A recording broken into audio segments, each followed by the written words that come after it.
Dağlar elvan giyib səhər çağında, yar gəlir, sevinir, nur hopur dağa. Quşlar cəhcəh vurar sevda bağında, yar qarşılayar qonub bu dağa. Yamaçlar, dərələr al elvan geyər, çaylar yarı görüb nəğmə söyləyər. Təbiət çallanıb yar səlam deyər, xoş gəlib yar bizim bu gözəl bağa.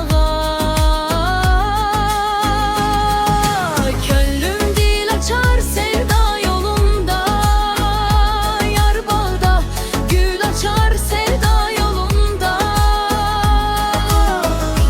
Baxışı nur saçar sevda yolunda, kimi gəl işıq sal qaranlığa. Könlüm dil açar sevda yolunda, yar bağda gül açar sevda yolunda. Baxışı nur saçar sevda yolunda, kimi gəl işıq sal qaranlığa.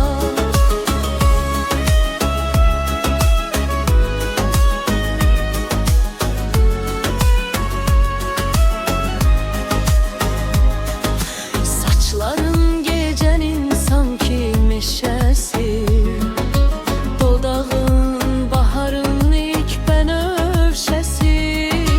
Bu sevda ömrümün xoş bir neşesi, can verər eşkimiz coşan bulağa.